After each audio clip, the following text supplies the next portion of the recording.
This series of scenes, taken from actual nuclear weapons tests in the 1940s, 50s, and 60s, gives a quick look at a project being undertaken by the Department of Energy in cooperation with the Department of Defense to preserve and release historic films. The Department of Energy, in keeping with the administration's openness initiative, will use many previously classified and unreleased historic nuclear weapons testing films as part of its effort to detail an audiovisual history of the nuclear age. The nuclear weapons testing program has led to today's sophisticated nuclear weapons stockpile. Join us now at Trinity as the first nuclear device is prepared for detonation.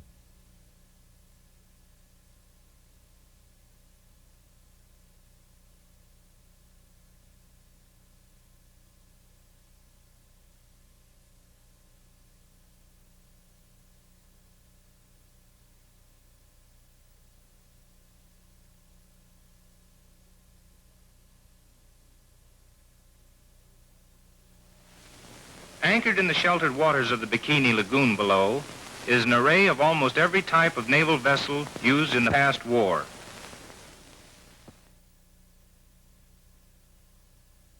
A bombing crew was competitively chosen. Major Swancutt, the pilot. Major Wood, the bombardier.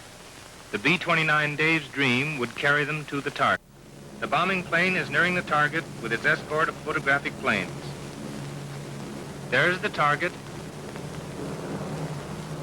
Bomb away.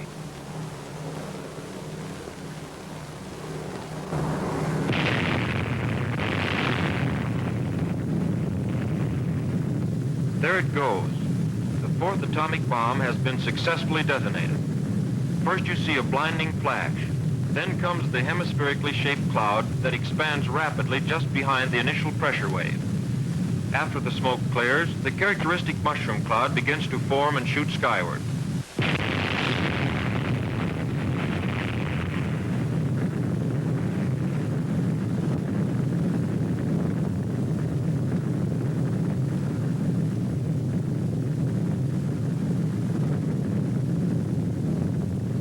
There is the ball of fire, growing and rising above the clouds and smoke of the explosion. Although obscured during the first few seconds, the ball of fire is still visibly red hot. The maximum temperature reached at the center of this ball, shortly after detonation, exceeds even the temperature of the sun. In less than a minute, it has reached a point 1 mile above the Earth.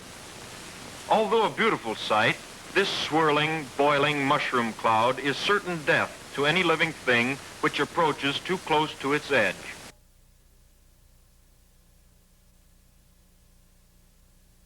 On Bikini Island, over 3 miles from the point of burst.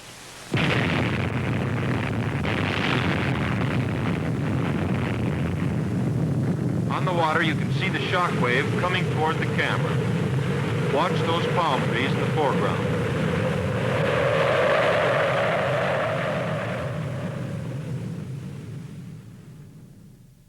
The heavy cruiser Pensacola was located about 450 yards from the epicenter. This ship sustained serious superstructure wreckage.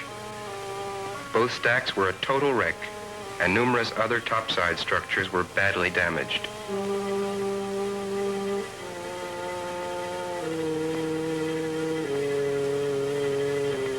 The submarine skate was located about 300 yards from the epicenter. The light fixtures, periscopes, and superstructure were demolished, but the pressure hull and conning tower remained intact, and interior machinery was undamaged. 10, 5, 4, 3, 2, 1, fire.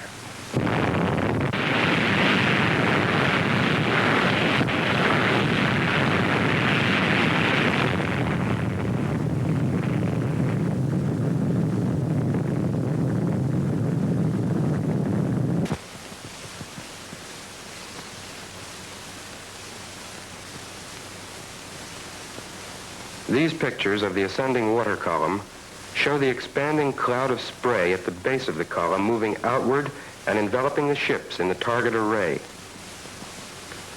Great quantities of radioactive water from the column descended upon the decks of the nearby vessels, and ship hulls a mile away were drenched by the wall of foaming water.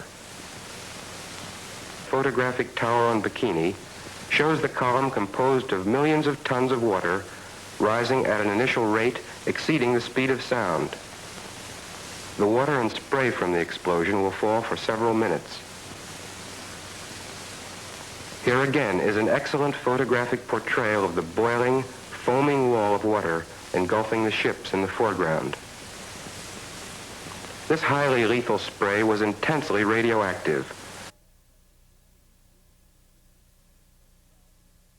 An advanced element of Joint Task Force 7 is surveying AEC's permanent test ground, Eniwetok Atoll.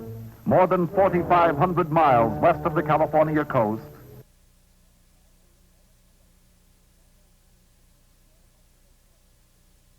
with test time only moments away, final time signals are called by Colonel Preuss.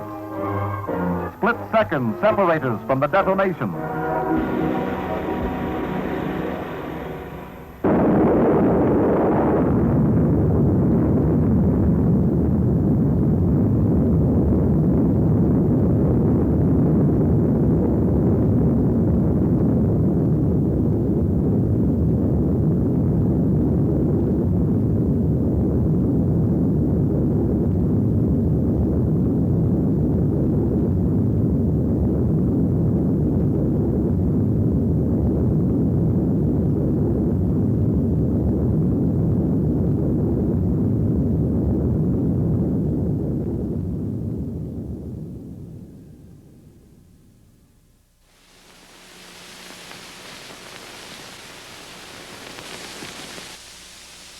It was decided to have a fourth test called the booster shot,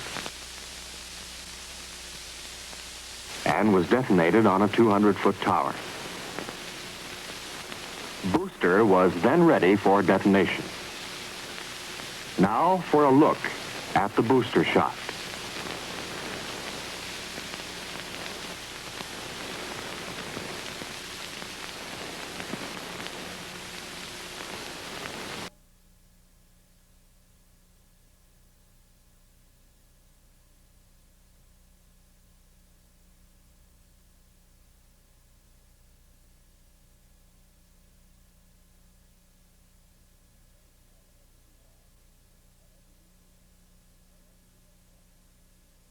Today, whatever you are, whatever you do, wherever you may go, you are a part of atomic warfare.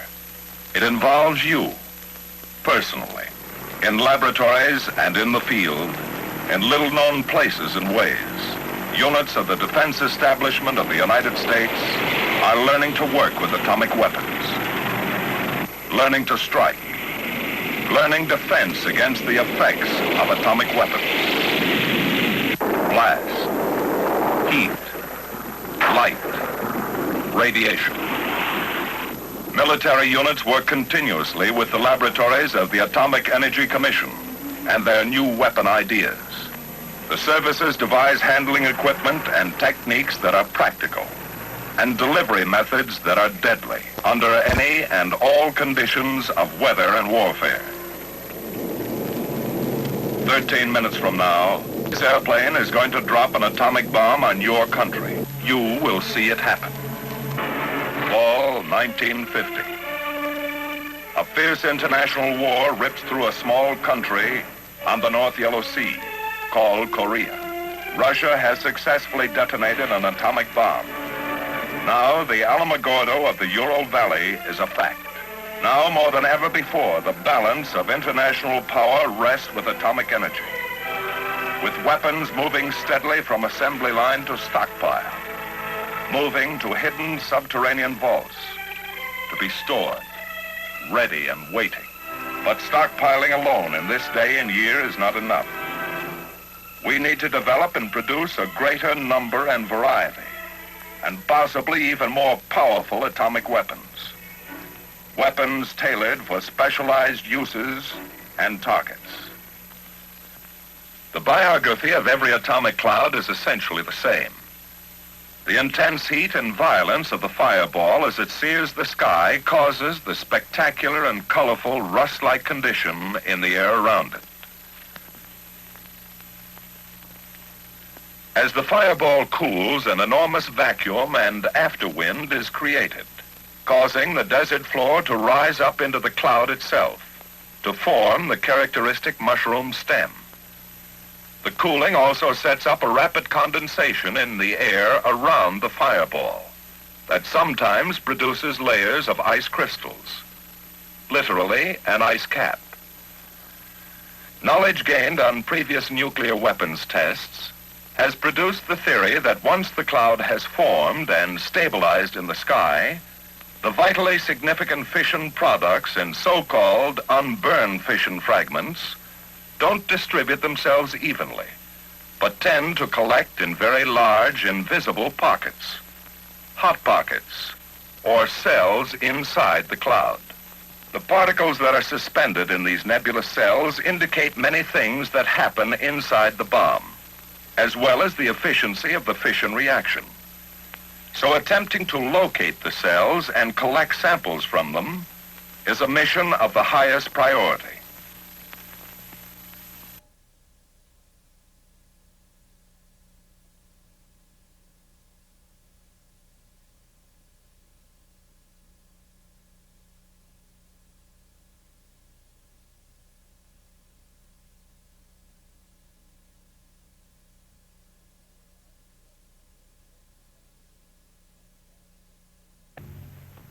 We re-enter our display areas close to ground zero, once RAD-safe okays us for the move up.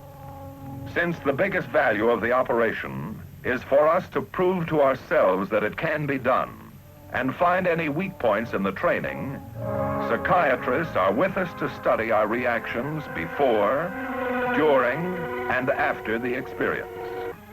It's quite an experience, no matter where you are to watch it. This kind of experience is immensely valuable for any military man.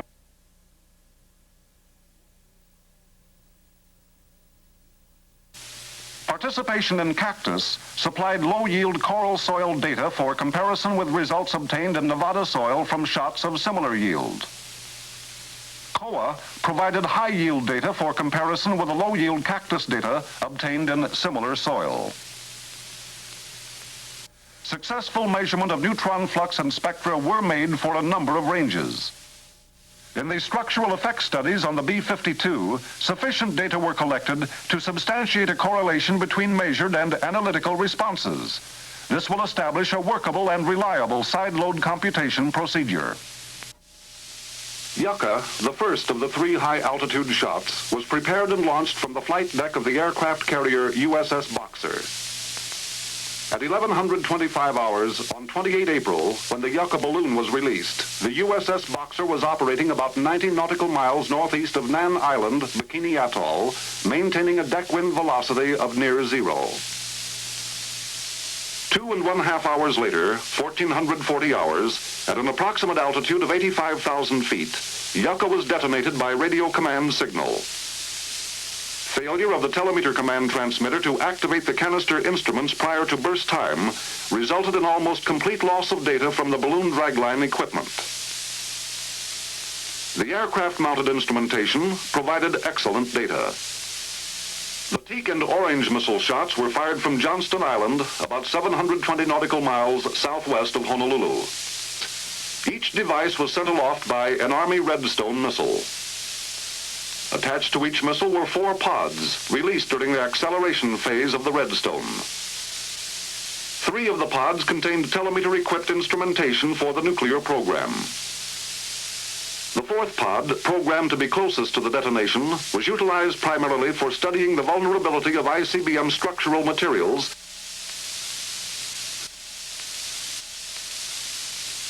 The first of the 2 missile shots, Teak, was launched on 1 August. It was planned to detonate at 250,000 feet, approximately 6 miles south of Johnston Island. However, due to a programming failure, it burst directly over the island at the desired elevation. Orange was launched at 2330 hours from Johnston Island on 12 August.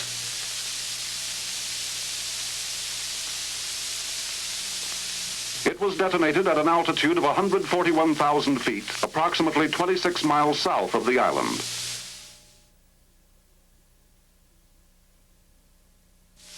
A brief recapitulation of the findings in line with the general objectives sought from teak, orange, and yucca shows first that high-altitude nuclear detonations are characterized by the rapid development of energy phenomena.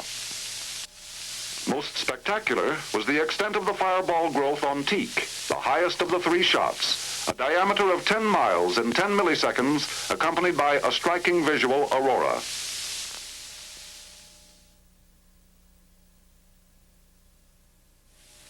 Ethan Allen submerged to firing depth.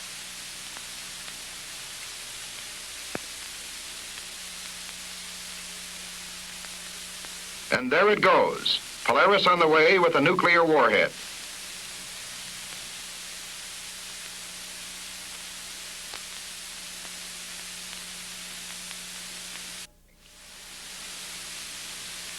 Right on the second, the missile detonated at the intended altitude at the target point.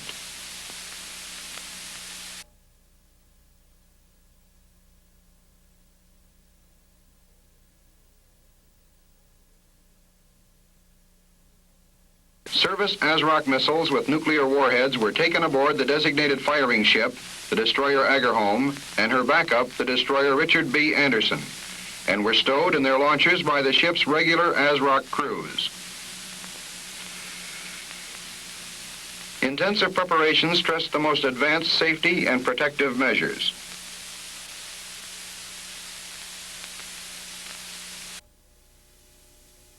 All was in place and ready. Aboard Agerholm, the ASROC launcher lined up on target. The rocket-propelled ASROC headed toward target. In the foreground is the firing ship. 27 seconds later, the warhead splash penetrated to its set depth. At this point, the service fuse completed the firing cycle and the burst exploded skyward.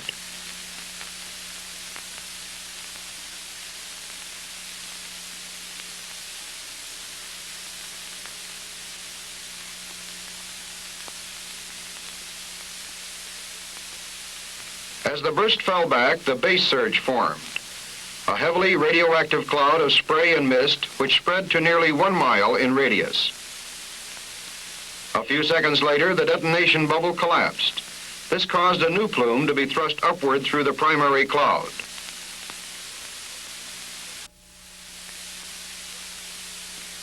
And this impressive view of the shock wave spreading across the water was seen by the crew of another helicopter.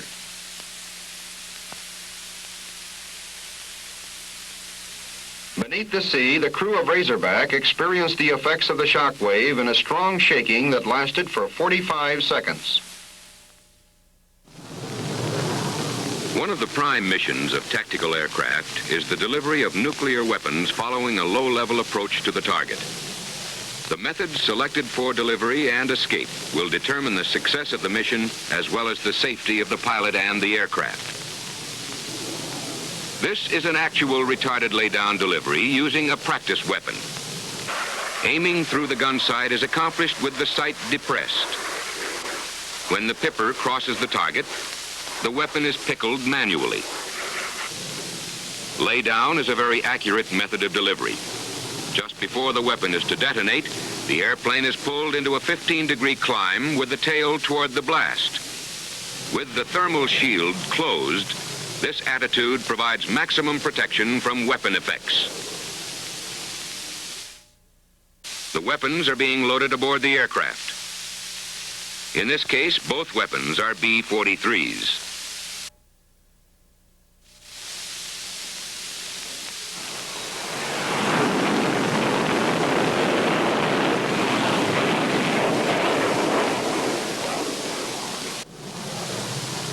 In preparation for delivery of the second weapon, the pilot adjusts the AMAC for an airburst and checks his remaining weapon.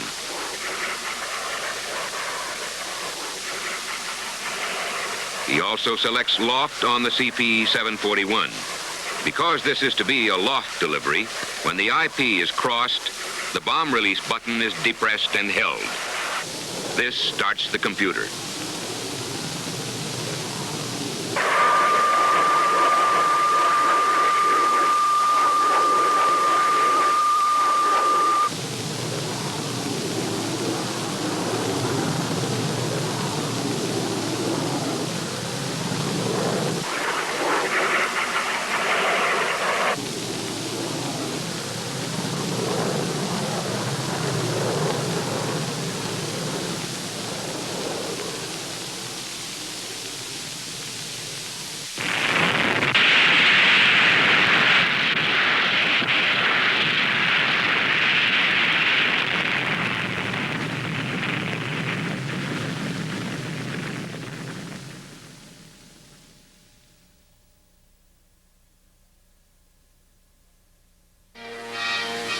Johnston Island portion of the 1962 Dominic Test Series, conducted by Joint Task Force 8, included two types of tests.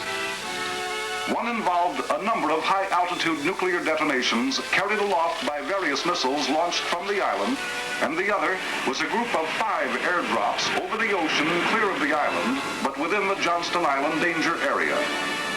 The first of the Johnston Island high-altitude firings was bluegill.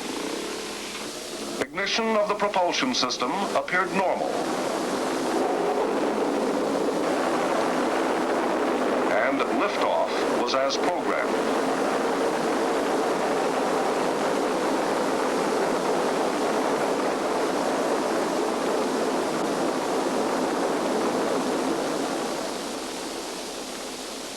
The range safety tracking radar lost track, and it was necessary to destroy both missile and the warhead after a long flight on what was later analyzed to have been the correct trajectory. The next attempted high-altitude shot was Starfish on the 19th of June. It, too, was unsuccessful. On the 8th of July, Starfish Prime, the second try at Starfish, was launched and was entirely successful. The warhead detonated at an altitude of 400 kilometers, 31 kilometers south of Johnston Island. On 25 July, the Thor vehicle for Bluegill Prime had a one-of-a-kind casualty, diagnosed as a sticking fuel valve, which caused a fire at motor ignition. Both missile and warhead burned on the launching pad.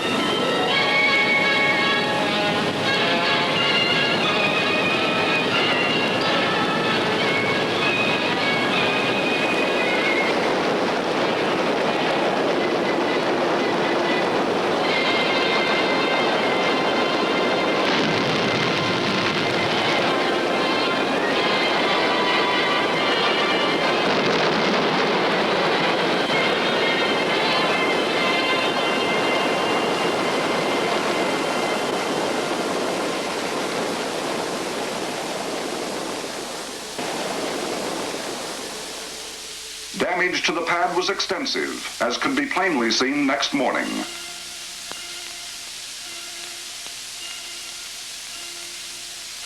Less visible, but more dangerous, was the long-life radioactive contamination of the pad area from the warhead.